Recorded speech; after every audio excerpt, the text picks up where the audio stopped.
50장과 51장의 내용은 바벨론의 심판을 다루는 내용입니다. 이 50장, 51장에서 메시지는 아주 단순하게 선포가 되죠. 바벨론은 멸망한다. 근데 이 바벨론의 멸망은 무엇과 항상 연결을 시켜주는데 이스라엘과 유다의 구원과 연결을 시킵니다. 바벨론은 심판당하여 멸하여지고 이스라엘과 유다는 약속하신 대로 회복될 것이다. 이렇게 반복하면서 이 메시지들을 선포하고 있는 겁니다.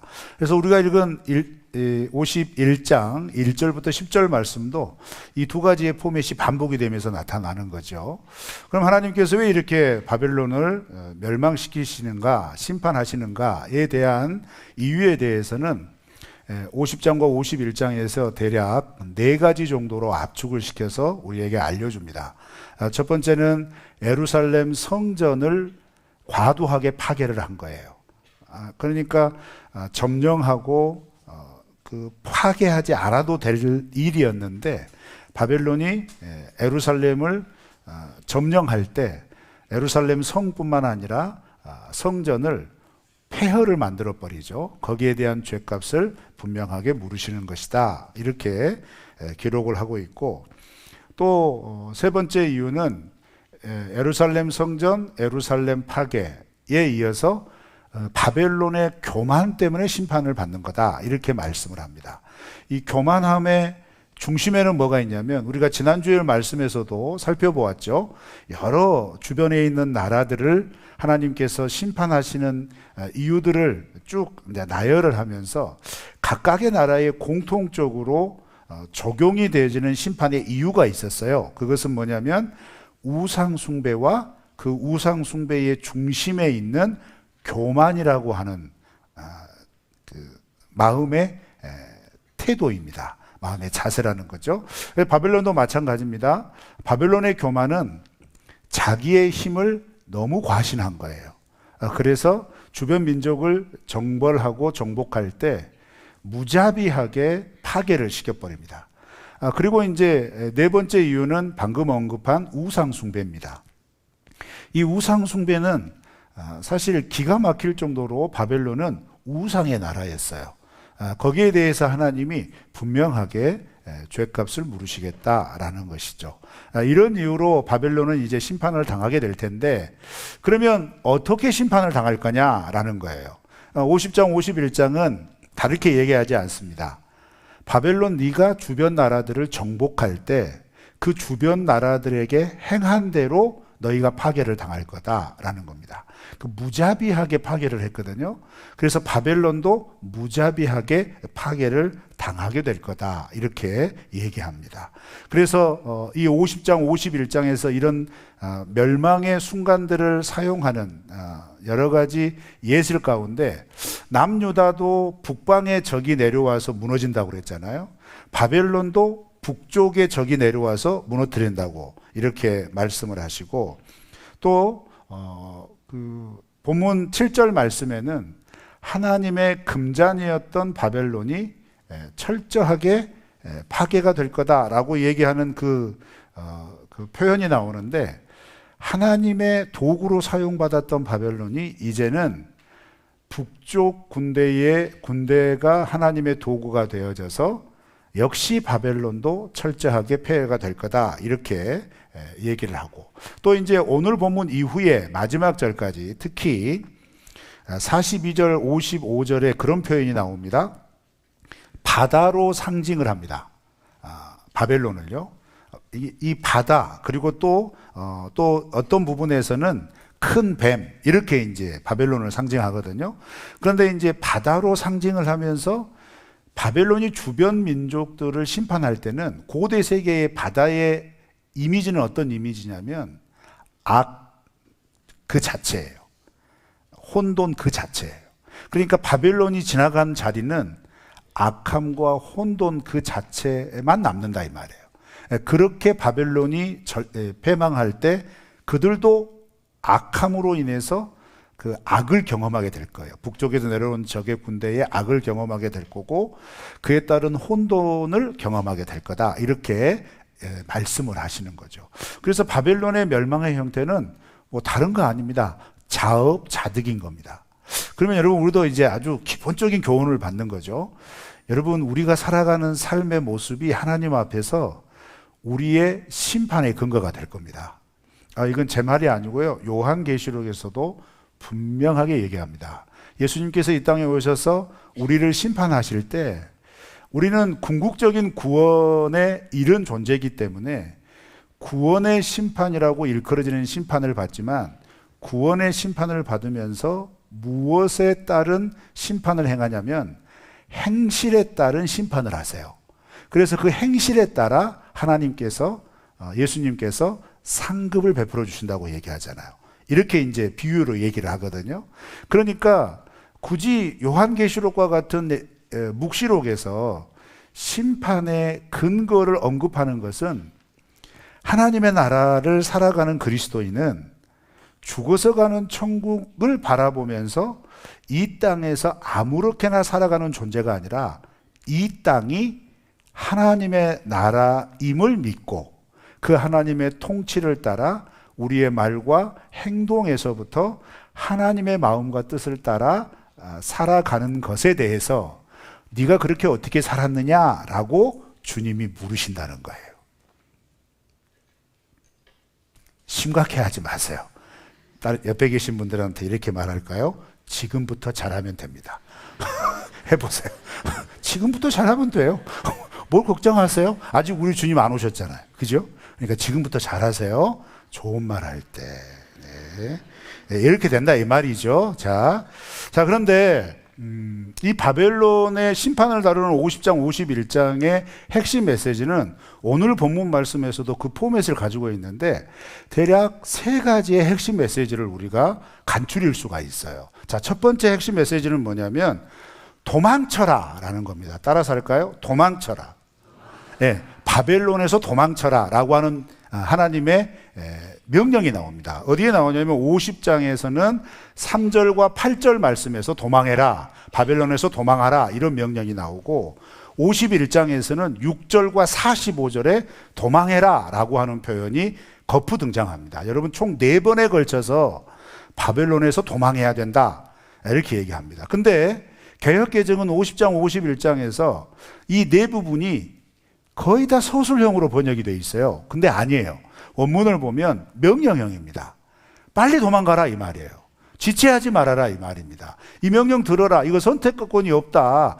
그냥 이 명령을 따르면 된다. 이런 의미예요. 굉장히 급박하게 하나님께서 바벨론의 멸망과 함께 이걸 다룬다 이 말이죠. 자, 그러면 우리가 이제 이 도망쳐라, 도망해라 라고 하는 이 명령과 관련돼서 성경의 전체적인 맥락을 좀 살펴볼 필요가 있습니다. 바벨론에서 도망쳐라 라고 하는 이 명령은 에레미야에서 구체적으로 도망쳐라 라고 하는 명령형으로 나오지만, 성경 다른 부분에서는 그 바벨론 땅을 떠나라 라고 하는 명령이 창세기에서 처음 등장해요. 어딘지 아시겠습니까? 조금 성경에 관심이 있으신 분들은 아마 금세 생각하실 거예요. 창세기 12장에서 하나님께서 아브라함을 부르실 때 이 명령이 처음 나옵니다. 자, 그러면 여러분, 우리가 이 창세기 12장을 살펴볼 때는 아브라함과 하나님이 처음 만난 거야 이렇게만 보시면 안 되고, 이 처음 하나님과 아브라함의 부르심과 이 부르심에 따라 아브라함이 순종하여 나아가는 이 일을 살펴볼 때 이 일의 배경이 무엇인가를 먼저 살펴봐야 돼요. 이 일의 배경은 창세기 11장입니다. 창세기 11장은 바벨탑 사건이에요. 바벨탑 사건을 설명을 할 때 창세기 11장은 또 이 바벨탑 사건의 주동이 되는 세력을 창세기 10장에서 알려줘요. 6장부터 시작된 노아 시대의 홍수를 마무리하고 노아의 후손들 가운데 함의 자손, 그 함의 자손 중에 니무롯이라고 하는 사람이 시날 평지까지 내려옵니다. 그래서 이 시날 평지에서 무슨 짓을 하죠? 우리가 흩어짐을 면하자 하면서 창세기 11장에 바벨탑을 건축을 하는 겁니다. 그래서 이 바벨탑 사건 때문에 하나님께서 내리신 심판이 뭐죠? 언어를 혼잡하게 한 거죠. 그래서 이제 히브리어 바벨이라고 하는 말은 의미가 뭐냐면 혼돈, 혼란, 섞임 이런 뜻입니다. 그래서 이제 창세기 11장의 바벨탑 사건을 마무리하면서 그걸 풀이를 해주죠. 언어를 혼잡하게 만드셨다 이렇게 풀이를 해주잖아요. 그런데 이 똑같은 바벨이라고 하는 단어가 아카드어라고 하는데 쉽게 얘기하면 오늘날 이란, 이라크 사람들이 사용하는 아랍어. 이 아랍어 아카드어에서는 바빌론이라고 하는 말로 쓰여지는데 이 바빌이라고 하는 뜻은 이 아카드어로 무슨 뜻이냐면 신의 문이라는 뜻입니다. 완전히 내용이 다르죠? 그러니까 이제 그 문화가 이제 깃들어져 있는 거죠. 자, 그러면서 자, 사진 한번 보실까요? 사진.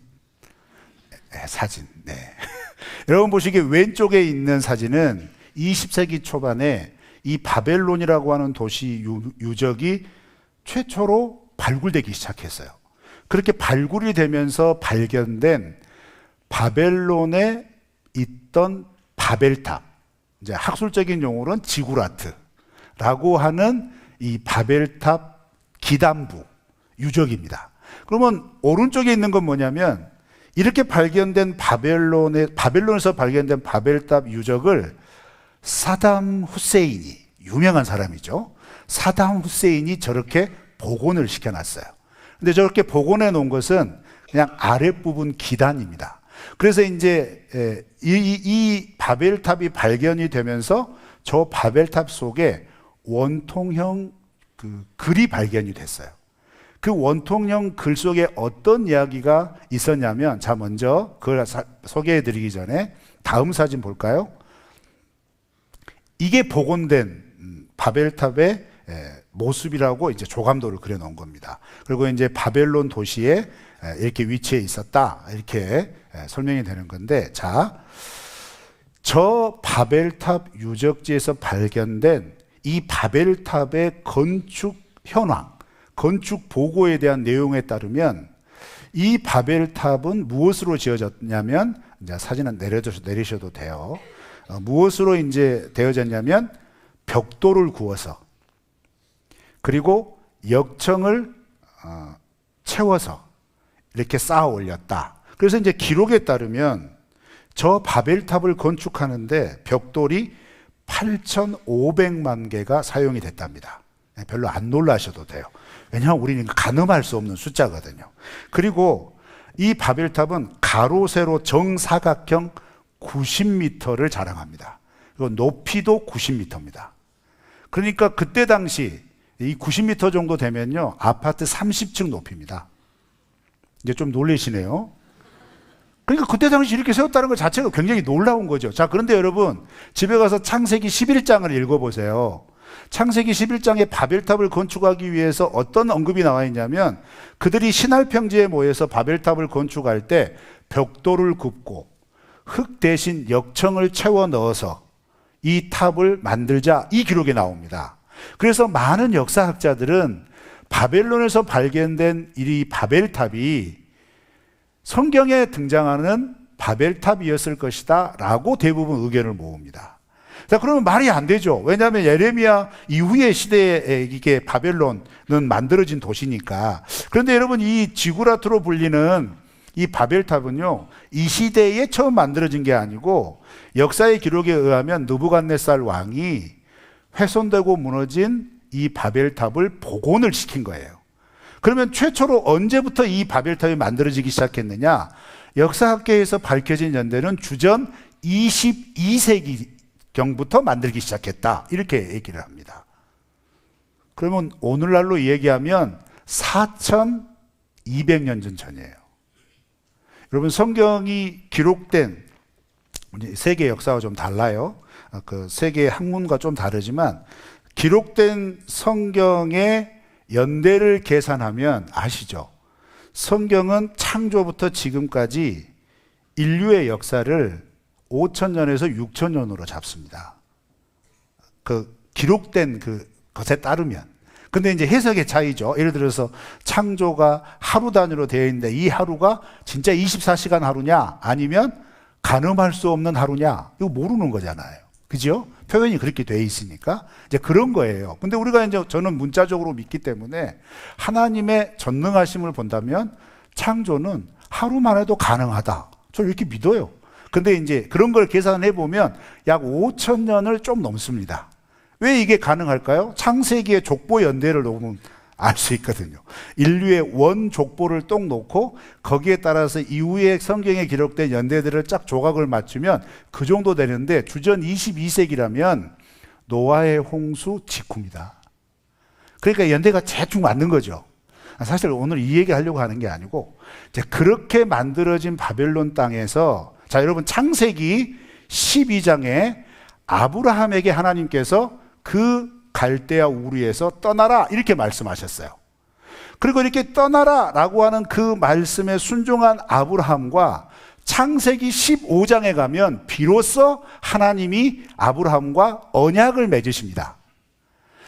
창세기 12장에서는 비전과 약속을 주셨지만 창세기 15장에서는 이 비전과 약속을 내가 반드시 이루어 줄게 라고 하는 언약을 비로소 맺어요. 자 그러면 형태를 보세요. 12장의 아브라함이 하나님이 그 하나님을 거역하는 땅 그리고 하나님에 대하여 대적하는 땅 그 땅에서 나와서 내가 너에게 명령하는 가나안 땅으로 가라 라는 말씀에 순종하여 가나안 땅에 이르고서야 아브라함과 약속을 맺으신 거예요. 자 그럼 이 형태를 가지고 오늘 본문 말씀을 살펴보면 바벨론의 심판 예언도 똑같은 구조를 간다는 겁니다. 야 바벨론이 심판할 거야. 그러니까 바벨론에서 빨리 도망쳐라. 그러면 도망치는 것 자체가 목적이냐? 아니라는 거예요. 50장 4절 5절을 우리 한번 새 번역으로 읽어볼까요? 성경을 펼쳐보시고 개역개정과 새 번역을 비교하면서 자 우리 다 같이 읽습니다. 시작. 그날이 오고 그때가 되면 이스라엘 백성과 유다 백성이 다 함께 돌아올 것이다. 나 주의 말이다. 그들은 울면서 돌아와서 그들의 하나님 나 주를 찾을 것이다. 그들은 시온으로 가는 길을 물어보며 이곳을 바라보며 찾아올 것이다. 돌아온 그들은 나 주와 언약을 맺을 것이다. 절대로 파괴하지 않을 영원한 언약을 맺고 나와 연합할 것이다. 아멘. 자 여러분 도망치라고 하는 목적이 뭐죠? 5절 후반부에 나오죠. 언약을 맺을 것이다. 근데 어떤 언약이요? 절대로 변치 않을 새 언약을 맺을 것이다. 이게 32장에 나오는 새 언약입니다. 자 그러면 여러분 한번 생각을 해봐야 돼요. 지금 창세기의 구조가 그대로 에레미야의 구조에 일치한다는 얘기예요. 자 그러면 바벨론의 심판의 메시지는 무엇을 위한 메시지냐면 이러한 바벨론의 멸망에 가는 그 자리에서 그들과 함께 멸망하지 말고 하나님의 백성인 너희들은 그래서 오늘 본문 말씀에는 또 그렇게 표현하잖아요. 바벨론은 멸망해서 없어질 거지만 이스라엘과 유다 자손들은 하나님께서 버린 것 같이 보이지만 버리지 않은 호라비아와 같다 이 표현이 나오잖아요. 그러니까 하나님 포기하지 않았다는 거예요. 포기하지 않았는데 그 포기하지 않은 하나님 백성이 멸망하는 바벨론에 머물러 있으면 함께 멸망하니까 야 빨리 도망쳐서 빨리 예루살렘으로 와라. 시온으로 올라와라. 그러면 거기서 뭐 해요? 하나님께서 그들을 그렇게 이끌어내어져서 내가 그들과 새로운 언약을 맺을 거다. 창세기와 에레미야의 흐름이 똑같습니다. 그런데 여러분 이 흐름이 구약에서만 있을까요? 아니죠. 여러분 요한계시록으로 넘어가면 요한계시록에서 바벨론이라는 단어가 가장 빈번하게 등장합니다. 그런데 이 바벨론은 무엇의 표장이죠? 하나님이 심판할 대상의 표상이에요. 그 바벨론은 반드시 무너질 곳이라고 늘 반복해서 얘기해요. 큰 음녀 바벨론이 무너지면 예수 그리스도께서 다시 이 땅에 오셔서 새하늘과 새 땅이 시작이 된다 이 말이에요. 그러면 새하늘과 새 땅이 시작이 돼서 예수님 뭐 하시죠? 심판하시잖아요. 똑같은 구조인 거예요. 영원한 하나님의 나라가 이 땅에서 시작이 된다는 것을 심판의 약속을 통하여 이루어 가신다는 얘기죠. 자, 그러면 이렇게 강조하는 멸망하는 바벨론에서 도망쳐야 할 이유가 뭐냐? 창세기 12장에서는 11장과 연결시켜 봤을 때 하나님을 대적하고 하나님 외에 자기가 우상이 되어서 자기 힘으로 우리가 하늘 끝까지 올라가자. 그리고 어디서나 어디서나 보일 수 있어서 흩어짐을 면하자라고 하는 목적으로 이 바벨탑을 쌓았다고 얘기하잖아요. 그런데 여러분, 이 바벨탑이 느부갓네살에 의해서 복원이 되면서 어떻게 지어졌냐면, 여러분 놀라지 마세요. 바벨론이라고 하는 도시는 우상의 도시였어요. 이 바벨탑 자체가 마루둑을 섬기는 신전이 가장 꼭대기에 있습니다. 그 가장 꼭대기의 신전은 그 신전 높이만도 15m가 돼요. 그리고 신전 안에 사방의 벽은 모두 황금으로 채워져 있고, 그 신전에 세워져 있는 마루둑 신상은 황금으로 세웠습니다. 그런데 역사학자들의 발굴에 의해서, 기록에 따라서 이 마루둑은 어떻게 지어졌느냐? 순황금으로 22톤을 들여서 만들었대요. 22톤이면 얼마인지 아세요? 이거 정말, 죄송해요, 전문 용어 한번 쓸게요. 느부갓네살은 미친 거예요. 그러지 않습니까? 이 세상에 22톤이라는 황금을 들여서 그 신상 하나 만들어 놓은 거예요. 제일 꼭대기에다가. 그리고 여러분, 창세기 11장과 똑같은 목적이 드러나는데 뭐냐면, 그 마루둑의 신전의 꼭대기 지붕은 황금으로 덮습니다. 근데 이 황금이 들어간 이 지붕의 황금만으로도 어떤 효과가 있죠? 여러분, 이 황금만 해도 15톤이 넘는데요. 그러니까 이거 정말 가늠이 안 되는 재물을 쏟아 부은 거예요. 그런데 또 한 가지 목적이 있겠죠. 사막, 평원지대와 비슷한 사막에서 90m의 탑에 가장 꼭대기는 햇빛에 늘 반사되는 황금빛이 반사가 되는 겁니다. 그러면 창세기 11장에 나와 있는 무엇과 매치가 돼요? 어디서나 볼 수 있는 거예요. 흩어짐을 면하자라는 목적인 거죠. 바벨론은 그런 도시였습니다. 그래서 이와 함께 이런 바벨탑 위에 있는 마루둑의 신전과 함께 밝혀진 바에 의하면 바벨론 도시 안에는 마루둑을 섬기는 신전만 55개가 있었대요. 55개. 그리고 그 신전 주위로 그 마루둑을 위하여 제의를 드리는 제단들이 몇 개가 있었냐면 1000개가 넘게 설치가 되었대요. 그리고 우리가 지난 시간에 국가들의 멸망을, 심판을 선언을 하면서 이들이 섬겼던 우상들에 대해서 살펴보면서 바벨론, 메소포타미아 지역에서는 이슈타르라고 하는 여신, 그리고 가나안에서는 아세라나 아스타롯이라는 신, 이런 신들에 대해서 제가 말씀을 드렸잖아요. 이 바벨론 도시에는 이슈타르라고 하는 여신을 섬기는 신전만 해서 180개가 넘었대요. 자, 그러면 여러분, 이 신전 규모, 제단 규모만 가지고도 바벨론은 우상의 도시인데, 문제는 이 신들을 섬기는 제의에 있어요. 그래서 바벨론은 어떤 도시였느냐? 향락의 도시였어요. 타락의 도시. 예를 들자면 딱 한 가지만 들게요.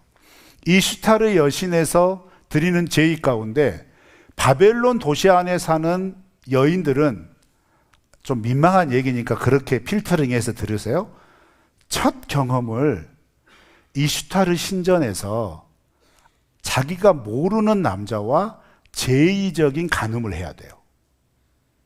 근데 우스운 고백도 있어요. 기록도 있어요. 이 기록은 제가 만들어낸 게 아니고 동시대에 헤로도토스라고 하는 그리스의 역사가가 바벨론 제국을 직접 바벨론 도시를 방문을 해서 거기에 따른 기록을 남겨놓은 책이 있습니다. 그 책이 뭐냐면 역사라고 하는 책이에요. 헤로도토스의 역사.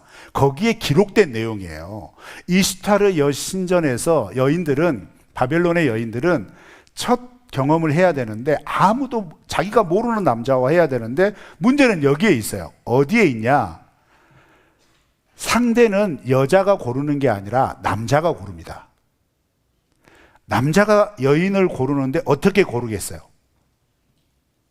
이와 관련된 이야기가 뭐냐면 바벨론의 성문화 가운데 결혼 경매장이 있답니다. 여인들이 결혼 정년기가 돼서 결혼을 하려면 이렇게 소개를 받거나 연애를 해서 오늘 같이 하는 게 아니고 결혼 경매장으로 가요. 한껏 치장을 해서. 그래가지고 역시 정년기에 있는 남자가 그 여인을 사는 겁니다. 경매가 무슨 얘기인지 아시죠? 자, 그러면 누가 가장 먼저 팔릴까요? 말해야 뭐 소용없죠. 뭐 말해봐서 뭐 설명할 필요가 있겠습니까? 그래서 이 결혼 경매장에서 계속해서 경매해가지고 상대자가 이렇게 갖춰져 끝까지 남는 여인이 있을 거 아니에요. 이런 여인은 돈 없는 남자와 결혼하는 거예요. 근데 돈 없는 남자와 딱 결혼을 할 때 그 경매에서 나온 수익금으로 여인에게 돈을 줘요. 남자가 돈이 없으니까. 여러분, 이게 무슨 의미인지 아시겠습니까? 이스라엘 여신에서 여인이 자기의 첫 경험을 아무도 모르는 남자와 하는데 그것도 자기가 선택하는 것이 아니라 남자가 여인을 선택해서 하는데 기록에 의하면 예쁜 여인은 금방 나온대요. 그런데 이 경험을 못하는 여인은 몇 개월 신전에 갇혀 있을 수도 있대요. 왜 그럴까요? 아무도 선택을 안 하니까. 여러분, 그래서 이 바벨론의 타락한 문화의 핵심은 두 가지입니다. 뭔지 아시겠어요? 외모 지상주의, 그 다음에 만몬주의. 어디서 많이 들어보신 것 같지 않습니까? 오늘날 우리의 모습과 다를 게 뭐가 있습니까? 외모 지상주의, 만몬주의. 이게 바벨론의 모습이었다는 거예요. 55개의 공식적인 마루두개 신전, 1000개가 넘는 제단, 150개가 넘어가는 180개가 넘어가는 이슈타르 여신의 신전, 180개가 넘어가는 신전에서 바벨론 도시에 사는 여인들은 다 그렇게 해서 흔히 오늘날 얘기로 하자면 성인식을 거치는 겁니다. 이렇게 타락한 곳에서 하나님의 백성인 유다 백성이 살았다는 거예요. 그러니 하나님께서 이 바벨론을 무너뜨리실 때 가장 먼저 유다를 향하여 당부하는 것은, 야, 너희들 하나님과 전혀 상관없고 마치 여러 가지 신들을 하나님처럼 섬기고 있는 그 우상의 도시, 외모 지상적인 도시, 향락의 도시, 어떤 가치도 하나님의 말씀에서 가르쳐는 가치가 아니라 자기의 탐욕에서 나오는 가치가 정도가 되는 그 도시에서 빨리 떠나라 이 말이죠. 그러니까 바벨론에서 도망쳐라라고 하는 의미는 단순히 지역을 벗어나라 이런 의미가 아니라 세속의 가치에 머물러 있지 말고 하나님의 백성답게 그 말씀의 가치를 지킬 수 있는 곳으로 빨리 도망쳐라 이 말이에요.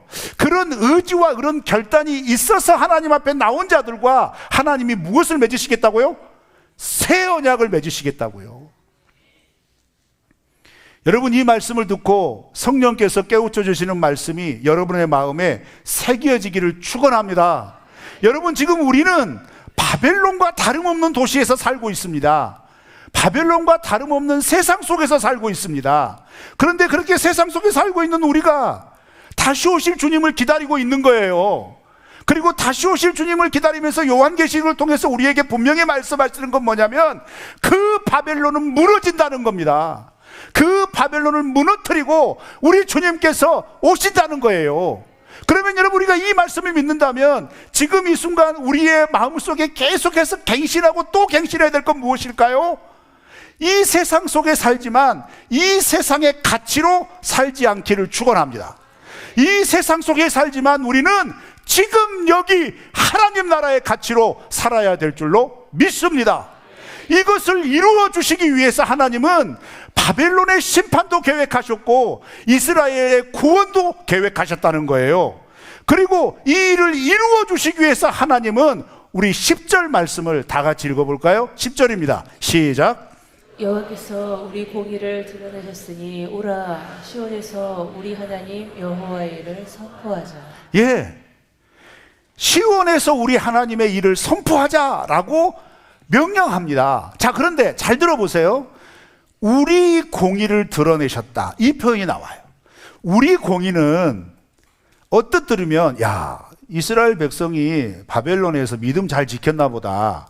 그 우상에 빠지지 않고, 야, 그 향락에 빠지지도 않고, 그 바벨론의 가치에 종속되지 않고 마음과 뜻을 잘 지켰나 보다. 이렇게 오해할 수 있어요. 그런데 아닙니다, 여러분. 자, 성경을 읽어볼까요? 에레미야 30장 17절입니다.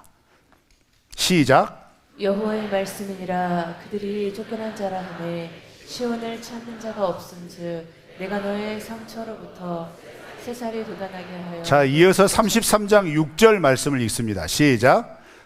그러나 보라, 내가 이 성읍을 치료하며 고쳐 낫게 하고 평안과 진실이 풍성함을 그들에게 나타낼 것이다. 아멘. 자, 보세요. 51장 10절 말씀은 30장 17절과 33장 6절을 거쳐서 완성된 모습이라는 거예요. 그러니까 돌아온 포로민들에게 의로움은 없습니다. 바벨론에서 70년을 살았으니 얼마나 그들의 생각 속에, 그들의 행동 속에, 그들의 관습 속에 바벨론이 깃들어져 있지 않을 수가 없죠. 그런데 하나님께서 어떻게 하시겠다는 거예요? 그렇게 돌아온 백성들의 마음을 고치시겠다는 거예요. 새롭게 회복시켜 주시겠다는 거예요. 그렇게 완전히 새롭게 회복시켜주는 모습으로 예루살렘에 딱 섰을 때 지나가는 주변 민족들이 보는 거예요. 야, 너희들은 어떻게 이렇게 달라질 수가 있느냐? 야, 너희들은 어떻게 이렇게 회복될 수가 있느냐? 라고 인정을 해준다는 거죠. 그러면 여기서 우리 공의는 내가 예수를 잘 믿어서 하나님께 받은 의로움이 아닙니다. 내가 신앙생활 어떤 제도나 형식과 규칙을 따라 잘 감당해서 내가 어깨의 견장처럼 받을 수 있는 게 아니라는 겁니다. 그건 뭐냐면 오직 하나님의 은혜로, 그 은혜가 나에게 덧입혀져서 사람들이 나를 보았을 때 아니 당신이 어떻게 이렇게 변했습니까? 아니 당신이 어떻게 이렇게 될 수가 있었죠? 야, 놀라운 일입니다 라고 칭송을 받는다는 거예요. 예수 그리스도를 믿는 그리스도인들이 세상 속에서 이와 같은 모습으로 서 있어야 될 줄 믿습니다. 우리는 어디를 가든지 세상과 똑같은 사람처럼 있으면 안 됩니다. 우리를 통하여 누가 드러나야 되죠? 나를 덧입혀 주신, 나에게 임재하여 주신 예수 그리스도의 모습이 드러나야 되는 거예요. 그러면 세상 사람들은 나를 보면서 무엇을 보지요? 예수님을 보는 겁니다. 그 예수님이 드러나는 것이 하나님께서 우리에게 덧입혀 주신 우리의 의로움이라는 거예요. 하나님이 우리를 보실 때도 마찬가지입니다. 여러분, 지금 우리는 여전히 죄를 짓잖아요. 죄에 오염되어 있어서 하나님 거역하려고 하잖아요. 하나님의 말씀을 생각하기보다는 세상의 가치와 관습이 더 익숙하잖아요. 그래서 정말 갈급하고 절박한 것이 아니면 내가 생각한 대로 그냥 훅 해버리잖아요. 그러고 나서 아차, 이게 아니다 싶으면 아유, 하나님 좀 도와주세요 라는 게 얼마나 많습니까? 자, 그런데 그런 우리를 하나님이 어떻게 봐주시냐면 나를 위해, 우리를 위해 십자가에 못 박혀 죽으시며 모든 물과 피를 쏟으신 그 예수의 모습으로 보여주신다는 거예요. 이것을 가장 잘 설명해 주는 것이 바울이 로마서를 통하여서 우리는 예수 그리스도로 옷을 입었다. 그래서 하나님은 우리를 보실 때 예수님이라고 하는 옷을 입은 그 모습으로 봐주신다는 거예요. 우리가 바르고 우리가 정의롭고 우리가 도덕적으로 정결하고 이래서 하나님께서 의로움으로 보시는 게 아니라 예수의 은혜로 봐주신다는 얘기죠. 그러면 여러분, 우리 안에 이렇게 우리에게 덧입혀진 예수 그리스도의 은혜, 하나님의 의로운 은혜를 입은 사람들은 어떻게 해야 된다는 거예요? 10절 말씀에서 분명하게 선포합니다. 오라! 우리가 우리 하나님의 일을 선포하자. 이게 그리스도의 삶인 거예요. 사랑하는 성도 여러분, 우리 더 온누리교회가 그런 교회가 되기를 축원합니다. 여러분의 일상의 모든 현장에서 여러분의 모습을 통하여 보여지는 것은 우리 하나님의 영광스러운 모습이기를 축원합니다. 말씀의 가치가 세상 속에서 선명하게 드러나기를 바랍니다. 바벨론과 다름없는 외모지상주의, 만몬주의, 그리고 수많은 우상 속에 우리가 살고 있지만 우리는 우리의 삶을 통하여 하나님의 이름이 드러나기를 주의 이름으로 축원합니다. 그 삶이 하나님을 찬양하는 모습으로 우리 가운데 이어지게 될 줄로 믿습니다. 우리 이러한 마음으로 힘차게 오라 우리가 여호와의 산에 올라 하나님의 전에 이르자 찬양을 부르면서 이 말씀을 우리의 삶에 새기도록 하겠습니다.